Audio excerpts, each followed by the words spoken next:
नमस्कार, सुबह के 9 बजने वाले और आप देख रहे हैं 9 की 9 खबर और मैं हूं आपके साथ विभा उपाध्याय। तूफान यास की आहट बिहार और झारखंड में शुरू हो चुकी है।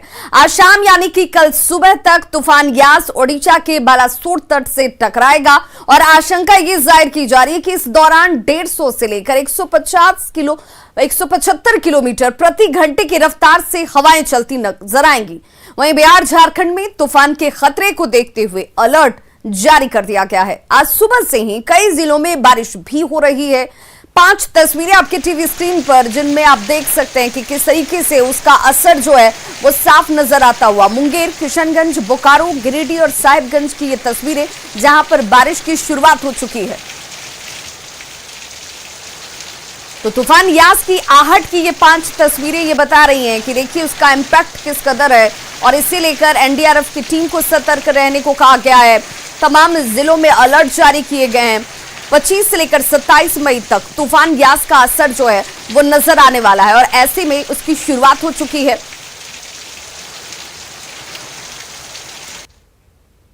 तो देखिए खगड़िया में आज सुबह से ही तेज हवा के साथ बारिश हो रही है।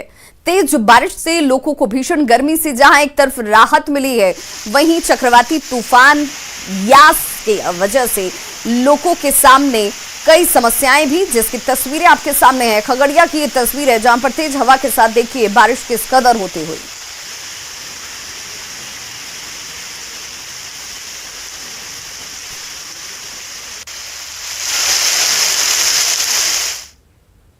तो यास तूफान को लेकर बिहार की मौसम विभाग का यह कहना है कि इस साइक्लोन का सेंटर बंगाल के दीघा के पास है। ये 26 मई को शाम में ओडिशा और बंगाल के समुद्री तट से गुजरेगा, यानी कि वहां उसे हिट करता नजर आएगा। इसका असर बिहार पर भी पड़ने वाला है और देखिए बिहार पर पड़ने वाला नहीं है, उसकी शुरुआत हो चुकी है। सीमांचल सहित तमाम जो बिहार के साइक्लोनिक एरियाज हैं जिनका जिक्र किया जा रहा है लगातार, उन पर इसका असर शुरू हो चुका है। तारीख भी हम आपको बताते चलें, 27, 28 और 29 मई को इसका असर जो है वो साफ तौर पर नजर आएगा। तो बिहार में 30 मई तक भारी बारिश की आशंका। तो बिहार में कुछ जगहों पे प्रभावित होंगे, जिसके बारे में हम आपको अपडेट फर्दर जैसे जैसे वो अप्रोच करेगा उसके बारे में हम जानकारी देंगे। उम्मीद है, कहा जा रहा था कि सीमांचल के इलाकों में सब कुछ असर देखने को मिल सकता है। हाँ बिल्कुल, आप सीमांचल और पूरे बिहार में भी लगभग पड़ सकता है। ये आउटर बैंड से लाइट से मीडियम रेनफॉल होने के ज़्यादा चांसेस हैं। तो उसके बारे में हम अपडेट देंगे कि किस किस डिस्ट्रिक्ट में कितना रेन होने के चांसेस है। उसके बारे में जैसे वो सिस्टम आगे बढ़ेगा वैसे हम आपको जानकारी देते हैं। तो चक्रवाती तूफान यास को लेकर किशनगंज में भी प्रशासन अलर्ट मोड पर है। साथ ही मछुआरों से नदी में नहीं जाने की अपील की गई है। किसानों से भी मौसम खराब होने की स्थिति में बेवजह घर से बाहर निकलने से परहेज करने की बात कही गई है। लोग अपने अपने घरों में रहें, क्योंकि लॉकडाउन चल रहा है, लोग घर में ही रह रहे हैं। लेकिन किसान अपने खेतों में ना जाए और मछुआरा नदियों में ना जाए मछली मारने के लिए। इसलिए हम लोगों ने आगाह कर दिया है कल से कि वो अलर्ट पर रहेंगे सभी लोग, और किसी भी तरह के अप्रिय सूचना प्राप्त होती है कहीं से भी तो बिजली विभाग को भी अलर्ट कर दिया गया। भागलपुर के गोराडीह के डहरपुर गांव में 2 भाइयों के बीच जमीन को लेकर जमकर मारपीट हुई। दोनों तरफ से लाठी और डंडे के साथ ईंट से एक दूसरे पर हमला किया गया। देखिए तस्वीरें आपके टीवी स्क्रीन पर इस वक्त एक्सक्लूसिव तस्वीरें। लहूलुहान आपको लोग नजर आ रहे होंगे, अफरा तफरी का माहौल। घर के लोग एक दूसरे के ऊपर किस तरीके से जमीन के टुकड़े को लेकर हाथापाई करते नजर आ रहे हैं। मारपीट में कई लोग घायल हुए हैं। बाद में घटनास्थल पर पुलिस टीम पहुंचती है और दोनों पक्षों को समझाया बुझाया गया, इन्हें शांत कराया गया। घटना के बाद इस वक्त फिलहाल पुलिस जो है वो गांव में कैंप कर रही है।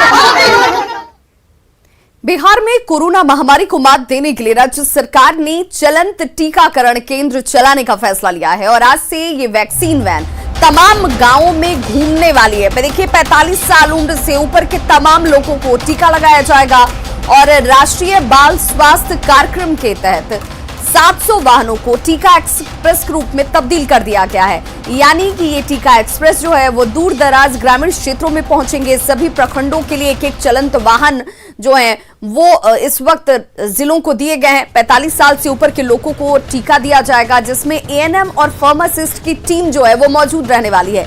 एएनएम टीका देंगी, जबकि फार्मासिस्ट निबंधन और अन्य कार्य में सहयोग करते नजर आएंगे। 45 साल से अधिक उम्र वालों को ऑन स्पॉट रजिस्ट्रेशन किया जाएगा, यानी कि आपको किसी पोर्टल पर जाने की जरूरत नहीं है, उससे फिल करने की जरूरत नहीं है। आपको सीधे वहां पर जाकर अपना रजिस्ट्रेशन कराना है और टीका लेना है। ये टीका उन्हें मुफ्त में दिया जाएगा। एक दिन में एक वैन से 200 लोगों को टीका लगाने का लक्ष्य जो है वो रखा गया है। सभी प्रखंडों के लिए एक एक वैन को नियुक्त किया गया है, ताकि सुई की कोई भी छूट, यहां पर टीका किसी भी शख्स को छूटे नहीं, ये सुनिश्चित किया जा सके। और ये वैन जो है बेहद कारगर और बेहद महत्वपूर्ण भूमिका अदा करता हुआ ऐसे नजर आएगा।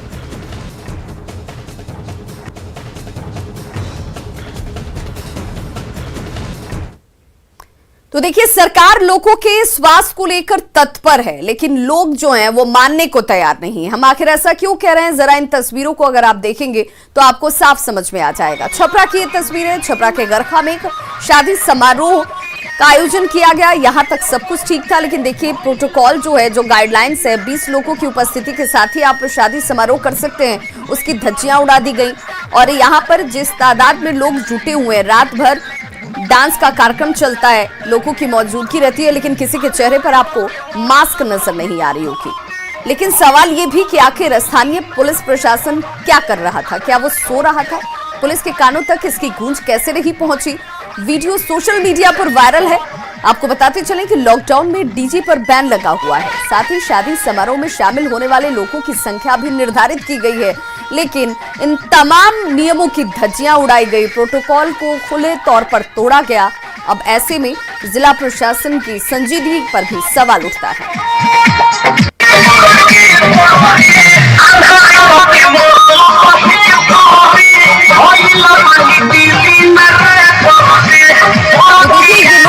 जो आपको नजर आ रहे होंगे यहाँ पर, ये सिर्फ अपनी और अपने परिवार की जान पर खतरा पैदा नहीं कर रहे हैं, ये तमाम गांव ग्रामीण इलाकों के लिए मुसीबत है। और ये शांत तौर पर, ये इसे कहिए कि आपने बिना जाने बूझे किस तरीके से बीमारी को अपने घर आमंत्रित कर लिया है, उसकी ये तस्वीरें लोग सुधरने का नाम नहीं लेते। अरवल के बंसी में स्वास्थ्य सुविधाएं बदहाल हैं। 2008 में स्वास्थ्य उपकेंद्र की स्थापना जरूर की गई, लेकिन ये स्वास्थ्य उपकेंद्र जो है वो किसी के काम नहीं आ रहा। अब तक इस स्वास्थ्य उपकेंद्र का ताला जो है खुला ही नहीं, कभी यहां डॉक्टर नहीं पहुंचे और ना ही कोई सुविधा लोगों को मयस्सर हो सकी। जायजा लिया संवाददाता अनिरुद्ध कुमार ने। इस गांव में नरसंहार पीड़ित गांव है, जहां जातीय द्वेष में 34 लोगों की हत्या कर दी गई थी। लेकिन इस वैश्विक महामारी में इस अस्पताल के क्या हालात है, ये हमारे पीछे देख रहे हैं अस्पताल है, जो 2008 में इसके उद्घाटन कर दी गई थी। और इस अस्पताल के उद्घाटन से आसपास के लोगों को काफ़ी ऐसी उम्मीद जगी थी कि बेहतर स्वास्थ्य सुविधा मिलेगा, लेकिन इस अस्पताल से आज तक इसमें ताला नहीं खुला। नतीजा यह है कि जीर्ण शीर्ण अवस्था में पहुंच चुका है। लोगों का कहना है कि इस अस्पताल से किसी को भी फायदा नहीं मिला है।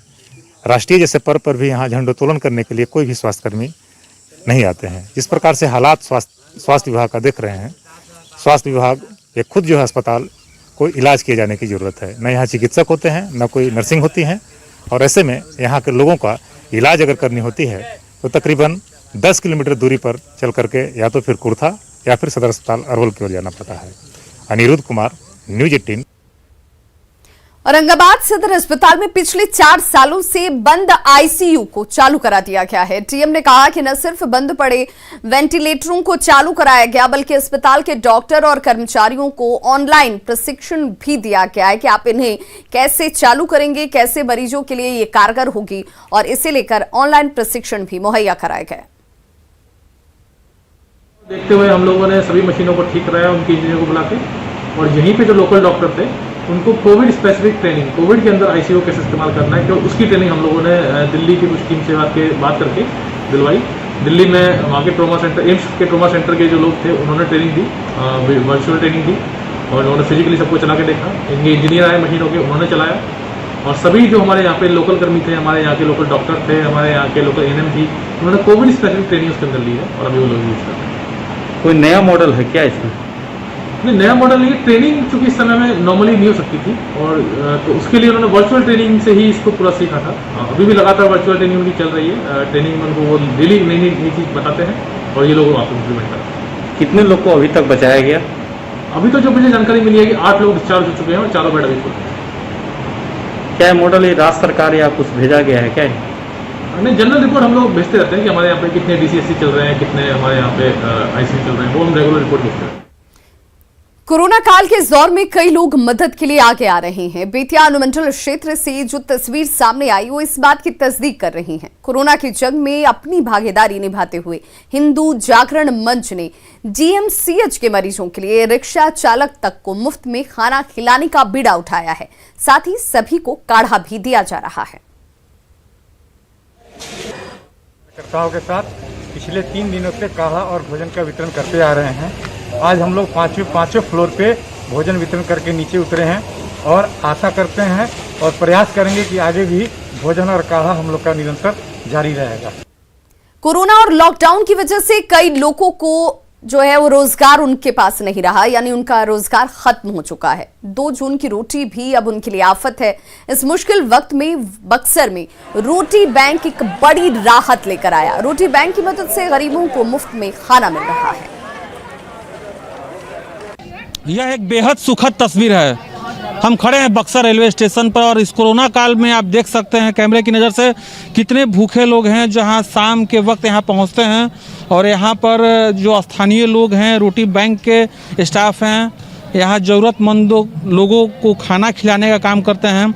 इनसे बात करते हैं, इनके स्टाफ यहाँ हमारे साथ हैं। सर ये बताइए कि क्या कुछ कितने दिनों से खिलाया जा रहा है ये खाना?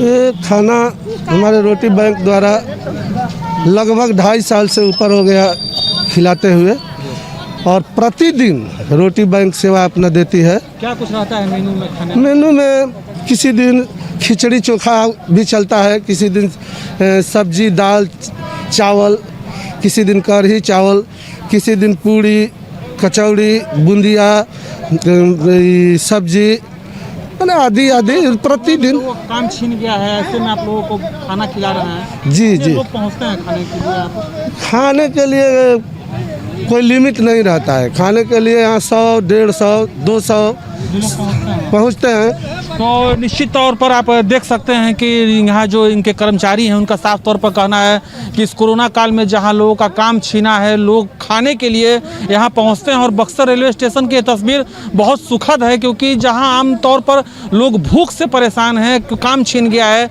ऐसे में बक्सर का रोटी बैंक ऐसे लोगों के लिए सहारा बनकर सामने आया है। पुष्पराज, न्यूज़ 18 बक्सर। मुजफ्फरपुर की शाही लीची का रसीला स्वाद अब दुबई के लोग भी चख पाएंगे। जी हां, कल लीची की पहली खेप दुबई के लिए रवाना की जाएगी।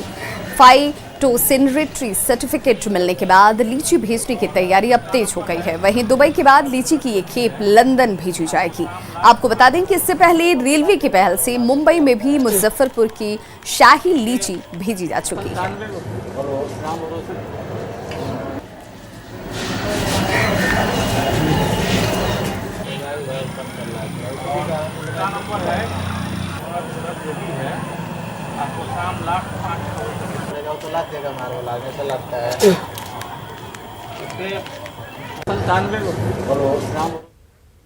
तो कुछ और खबरों के साथ जल्द होंगे वापस, बने रहिए हमारे साथ।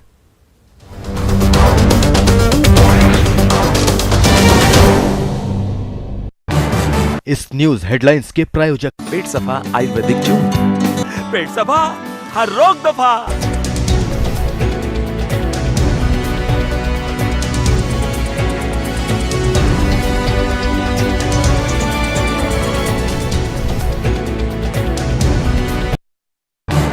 इस न्यूज हेडलाइंस के प्रायोजक पेट सफा आयुर्वेदिक चूर्ण। पेट सफा, हर रोग दफा।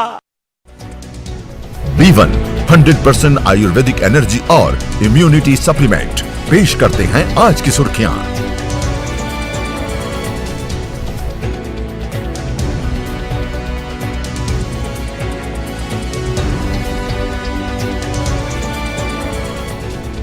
डायबिटीज के लिए research. India's largest news network, News 18 Network.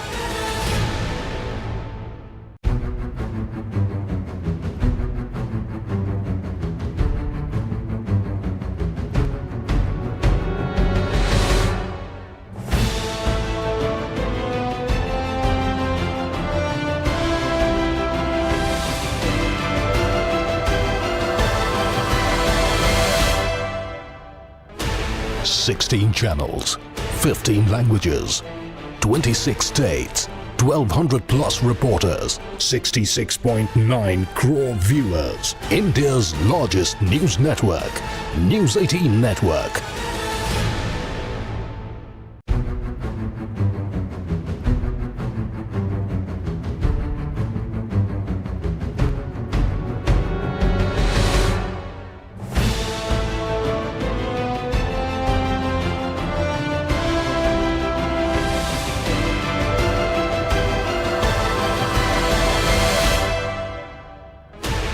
Sixteen channels, 15 languages, 26 states, 1,200 plus reporters, 66.9 crore viewers. India's largest news network, News 18 Network.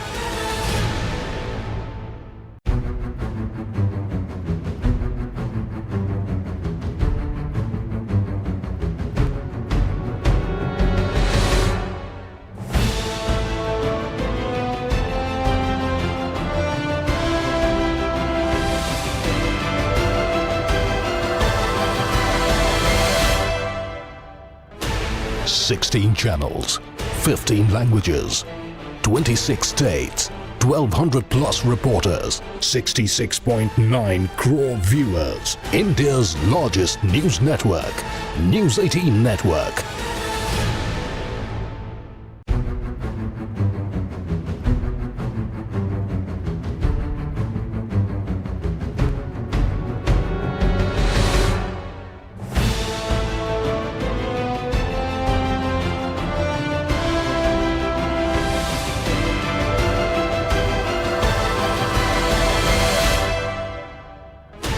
Sixteen channels, 15 languages, 26 states, 1,200 plus reporters, 66.9 crore viewers. India's largest news network, News 18 Network.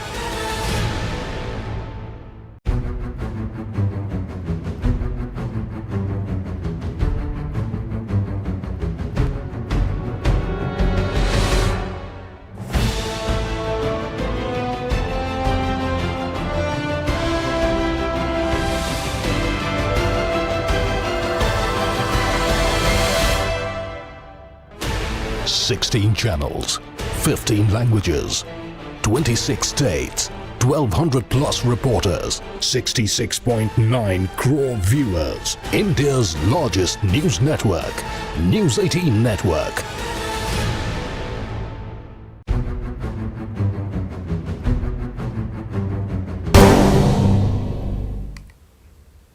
Break के बाद एक बार फिर से आप सभी का बहुत स्वागत है। पूर्णिया की मझुआ कांड के आज 6 दिन हो चुके हैं और इस बीच महज 5 आरोपी ही पकड़े गए। 19 मई की रात करीब 250 वहशियों की भीड़ ने एक साथ दलितों की बस्ती पर धावा बोल दिया था। मुख्य आरोपी इलियास के साथ रिजवी, जुनैद, साकिर, अयूब और नजमुल की टीम ने दलित महिलाओं को भी अपना निशाना बनाया। उनकी अस्मत पर डाका डालने की कोशिश की जाती है और विरोध करने पर साइकिल की चेन और तलवार से हमला किया गया।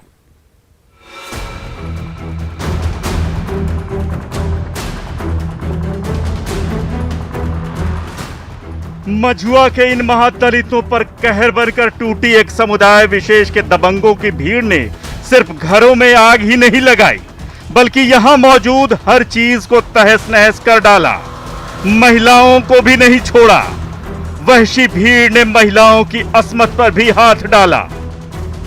पिछले 19-20 मई की रात पूर्णिया के 22 प्रखंड के मझुआ गांव में एक समुदाय विशेष के लोगों ने इस महादलित बस्ती में जब हमला किया था तब वो मानवता पूरी तरीके से भूल चुके थे। उनके निशाने पर गांव की महिलाएं थीं, गांव के छोटे छोटे बच्चे थे। महिलाओं की असमत लूटी गई, महिलाओं की असमत से खिलवाड़ किया गया और कई महिलाओं, बुजुर्गों सभी की बर्बरता से पिटाई की गई। छोटे छोटे बच्चों को नहीं बख्शा गया। वारदात की रात महिलाएं हर दिन की तरह अपने अपने काम में व्यस्त थीं। उन्हें अंदाजा भी नहीं था कि अगले चंद लम्हों में जिन्हें ये अपना मानती हैं, वो उन पर टूट पड़ेंगे और उनकी इज्जत से खिलवाड़ करेंगे। लक्ष्मी अपने घर में सो रही थी। अचानक इलियास नाम के आरोपी ने उन पर हमला बोल दिया और आगे जो कुछ हुआ उसे सुनकर मानवता को भी शर्म आ जाएगी। घर में ढुक गया मारने के लिए इलियास ने। हम सो के थे बिछना में, ऊपर चढ़ने लगा तो हम भाग गए वहाँ से केका के। हाँ जी, वहाँ से भाग गए, नंगा बलोच पहन के थे। यहाँ आसरा में चैन से मारा, तरवाल से मारा है कपाल में।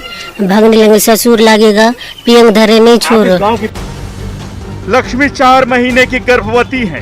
वो भीख मांगती रही, गिड़गिड़ाती रही, लेकिन इलियास, रिजवी, जुनैद, साकिर, अयूब और नजमुल उस पर टूट पड़े।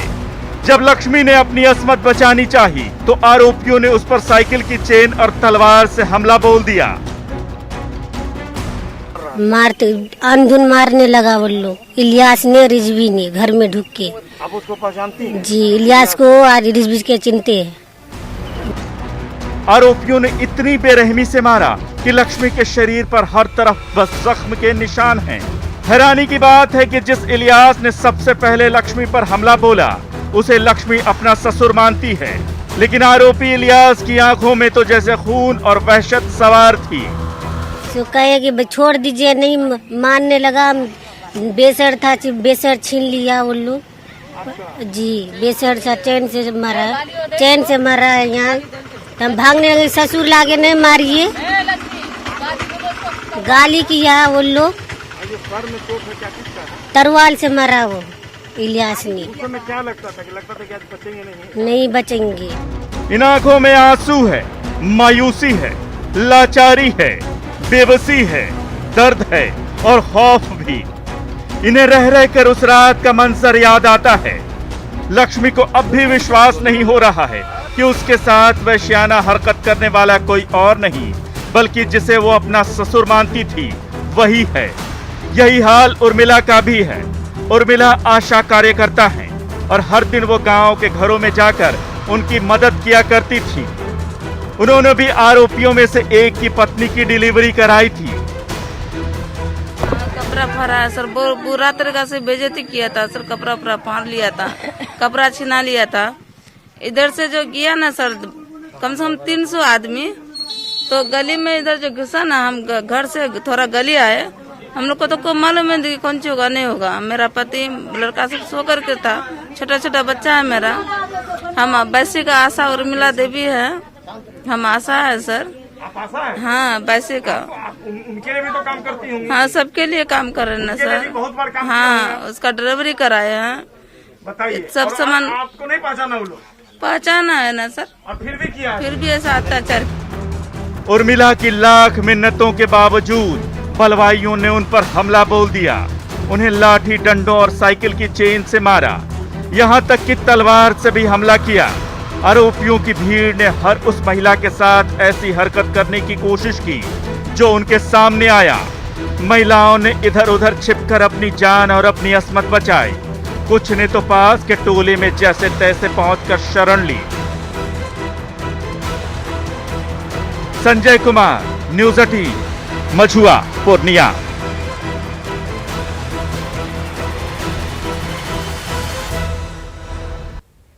तो खबरों का सिलसिला लगातार जारी है। आप देखते रहिए न्यूज़ 18 बिहार झारखंड।